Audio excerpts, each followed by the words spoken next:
Hello everybody and welcome back to another CB Showtunes tutorial. Now today's tutorial we're going to be setting up a bow and arrow for our character, and of course we're going to be basically briefly going over our jumping setup inside of here. Now I did modify our script instead of our two previous tutorials ago.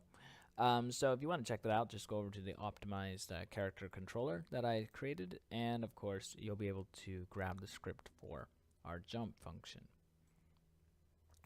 Alright, but today's video is all about our bow and arrow and how we're able to draw our bow and of course fire it, and of course be able to drop it down if we don't finish it, and of course be able to run around using our character. Okay, so to begin with, we're going to be trying to knock this out as fast as possible, but very easy to understand. So before we get into scripting, we're going to cover the basics of what we have here. So to begin with, you're going to need to import your character animations. If you do not have these animations, make sure that you go over to mixmo.com and they will have a lot of animations available. You just need to download them. And what you're looking for is the Archery Pro Pack. And now you can bring in custom ones if you want to, but it's up to you.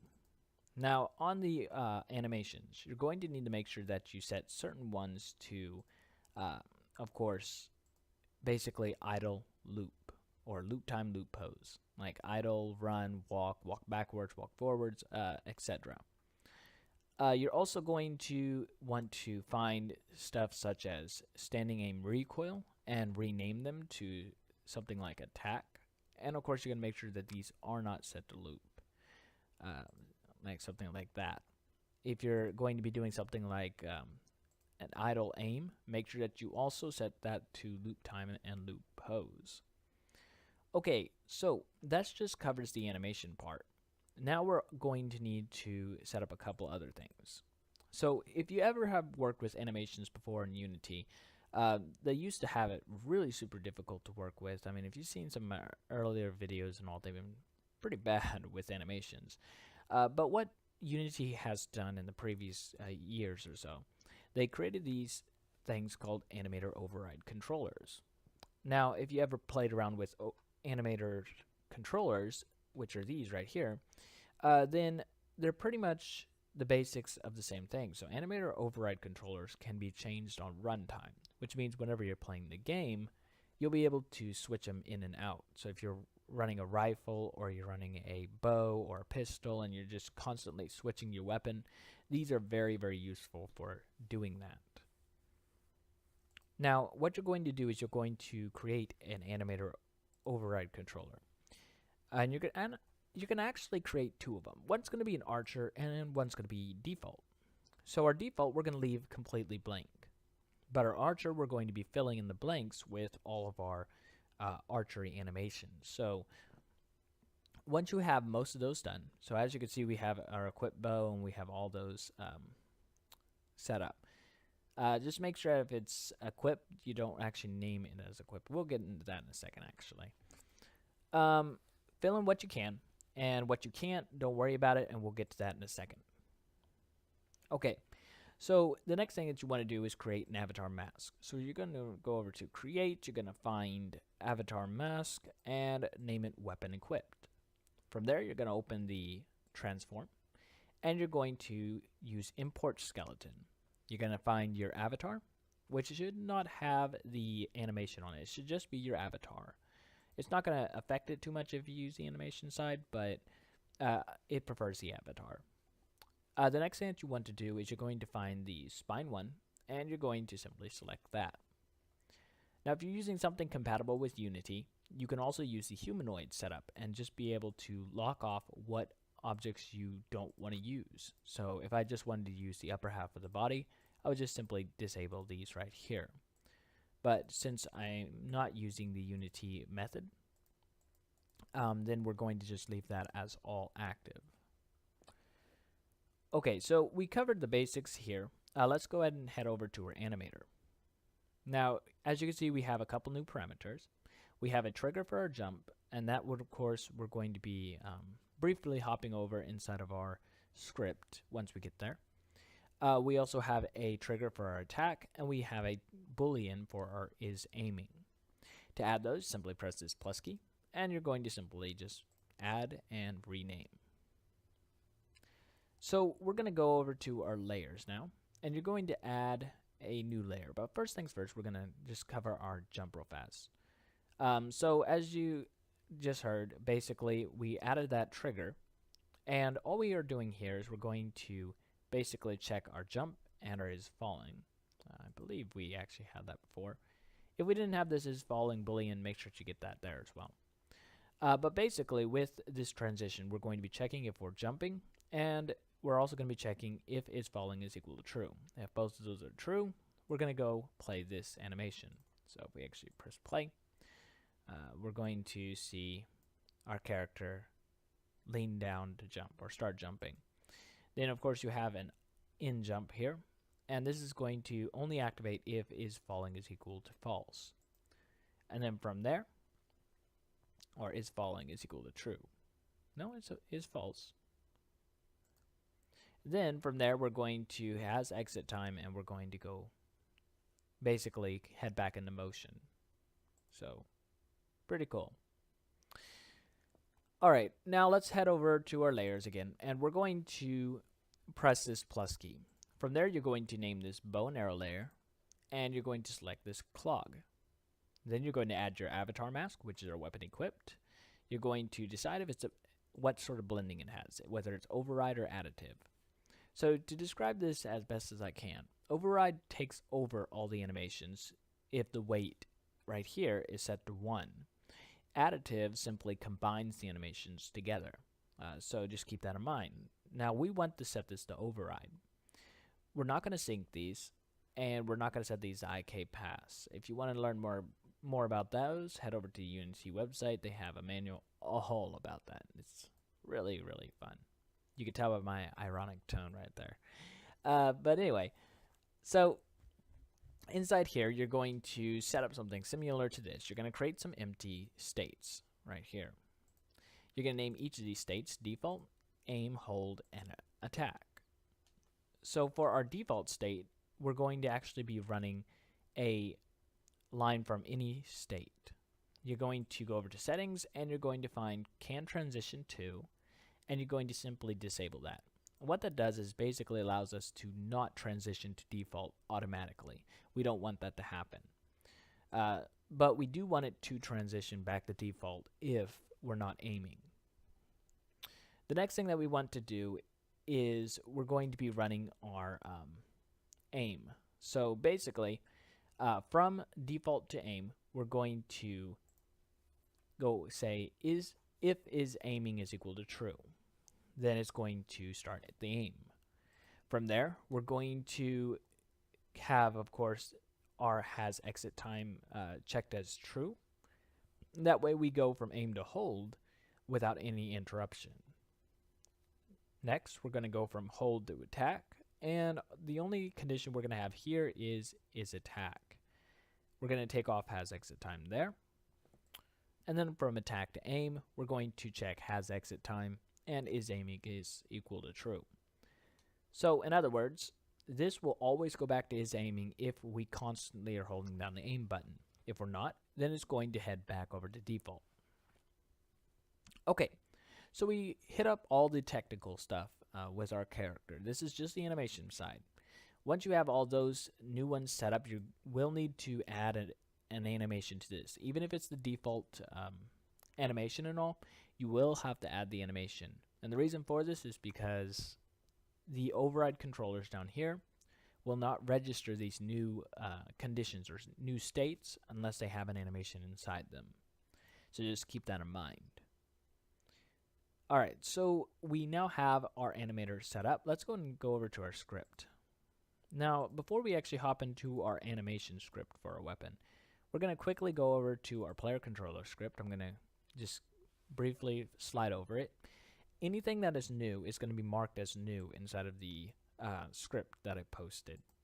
So you're going to see, of course, a velocity speed, how fast we're going to be adjusting over time whenever we hop. We have a jump height, how high we hop. We have a boolean called isFalling, determines whether or not we're falling or not. And of course we have a drop rate, which is equal to 3, how fast we fall. Of course, here is our jump function. Make sure that you take a look at how we did what we did, and of course what we're going to, or what you need to do if you want to adjust it. We of course have our add gravity force over time. This is simply grabbing our character and adding a force of acceleration that's constantly dropping us at our drop rate. And for our animation, we're just going to be checking if we're falling. So we're going to be setting our bool isFalling is equal to isFalling. Pretty basic there. And of course, we have this new function that I designed right here. If you want to check that out, see what I did there, cool. And you'll have these two right here. So these are just coroutines. If you don't know what coroutines are, the Unity manual is really, really helpful with those. A lot of documentation on that. But yeah, it's pretty much just calling a basic coroutine and simply waiting for a couple seconds and then setting isFalling is equal to false. So yeah. All right, I know that was super fast on that one. I really wasn't supposed to be trying to cover that inside this script or inside this tutorial and all. I just wanted to quickly, briefly go over it just so the people that have watched my previous tutorials will be able to update their player controller. Okay, so for our weapon controller, we're going to first need to create a weapon. So to create a weapon, you're going to go over to your scripts folder. You're going to right click, go over to create, and find a C# script. From there, you're simply going to type in weapon. Inside of our weapon, we're going to make this a scriptable object. So make sure to change this from mono behavior to scriptable object. From there, you're going to go over to create asset menu. Menu name is equal to, then find create asset new weapon. So for this specific game object, we're going to say public game object prefab. Now we're not going to be spawning this weapon yet because this is a tutorial for the animations. But later on we might be able to add that. The next thing we want to do is we want to create a public weapon type called weapon type. Now this is a enum, which allows us to be able to put in string values and then be able to call these inside of the inspector. So make sure to type this as a public enum and call it weapon type. Then from there you'll fill in all your weapons, so you could be like sword, bow, shield, whatever. Just make sure you add a comment there. And next we're going to add a public runtime animator controller, and you're going to call this animator override controller. Cool. So we now have our weapon set up. The next thing that you want to do is create a weapon controller. So same thing, right click, go over to create, C#, and you're going to call this weapon controller. Now our weapon controller is set up into pretty much three different parts. First of all, we have our variables. We have a public bool called weapon equipped. We have a public weapon called weapon. We have a public transform called chest bone.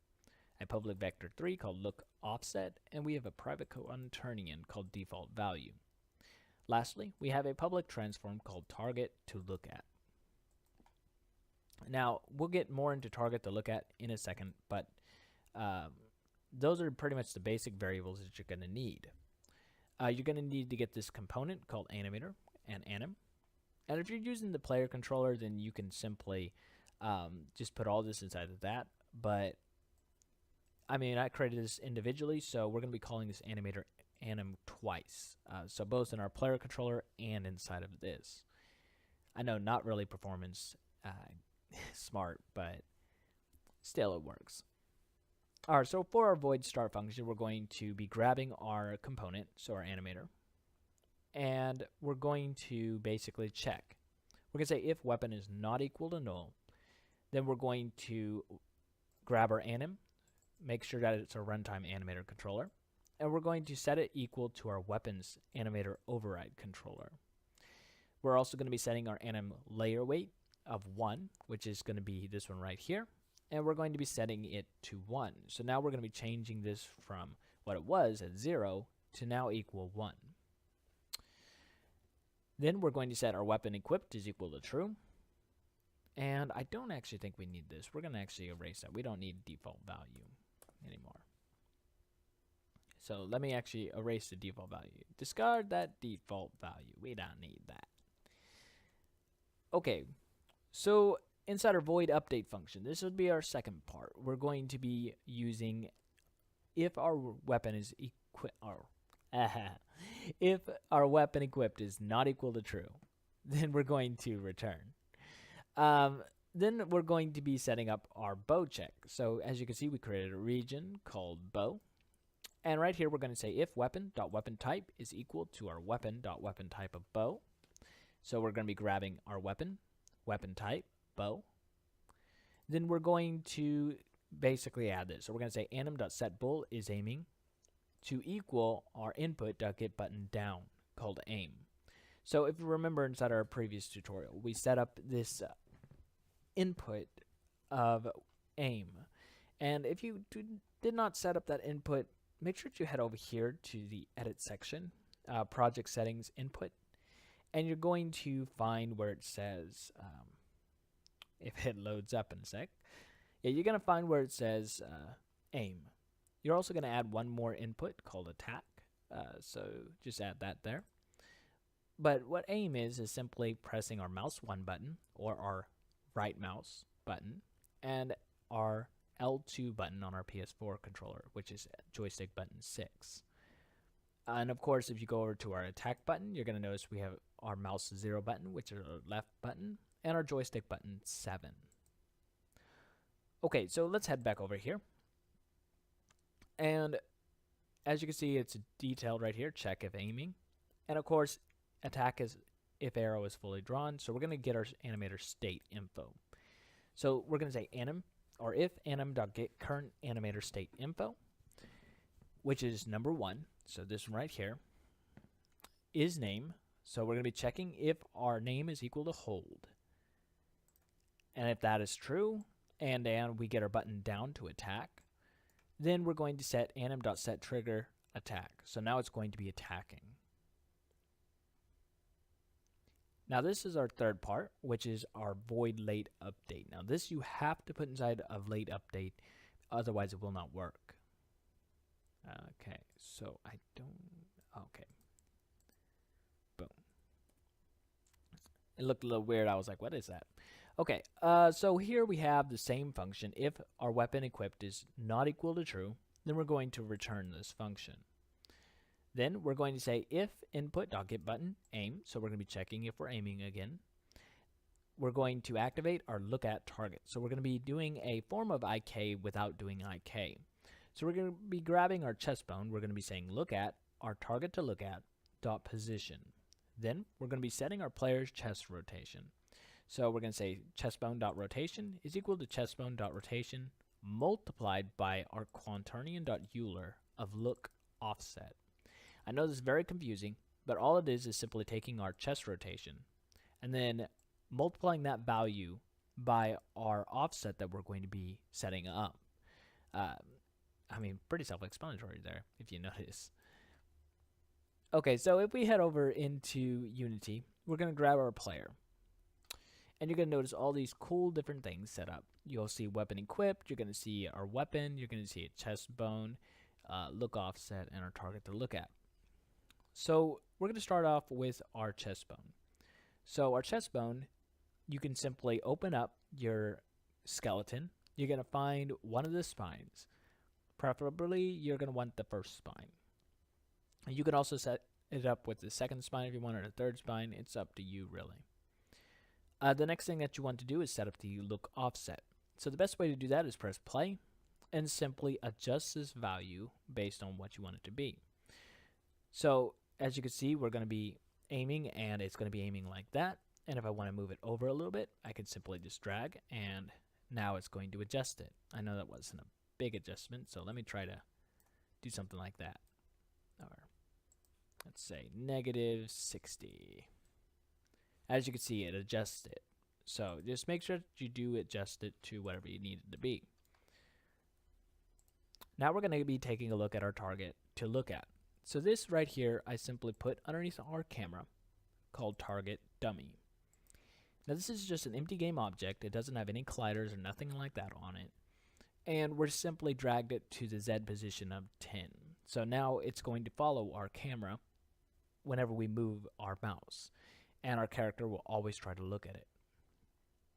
Okay, so grab your player, make sure that you drag your target dummy on top of it, and now we need to create a weapon. So to create a weapon, you're going to right click now, go over to create, and find create asset, new weapon. Now, if you were paying attention whenever we actually went over a weapon controller, you're going to notice this create asset menu, or menu name, create asset, new weapon. That's how you call this scriptable object to be able to be created. So now you can go over to create, new weapon, and we'll just call this bow 2. And you could simply grab our prefab, decide if it's a sword, bow, whatever, grab our animator override controller, drag that there, and then you just simply need to drag that onto our player weapon. So just simply boom, like that, and we now have a new weapon. So yeah, that's pretty awesome. Then you just simply have to press play, and of course it will load up in a second, and there we go. So now we're able to run around, be able to hop, aim, just like that. So pretty cool. Now inside our next tutorial, I might be able to add in or I'm thinking about adding in the actual bow, setting up the line for you drawing and all that cool stuff. I think that'd be super awesome to be able to set up, and possibly even getting a little bit of damage out there. I hope you guys enjoyed this tutorial. If you did, make sure that you leave a like, subscribe, check out some of my other videos. If you have any questions regarding this video, please make sure to leave those comments inside the comment section below, and make sure that they're detailed questions. That way I can actually be able to identify what the problem is and of course how I can address it. If you have any comments about how this video could be improved, or what you think we could add to this to make it a little bit better, make sure to also post those comments as well. And of course, I hope I can see you guys next time.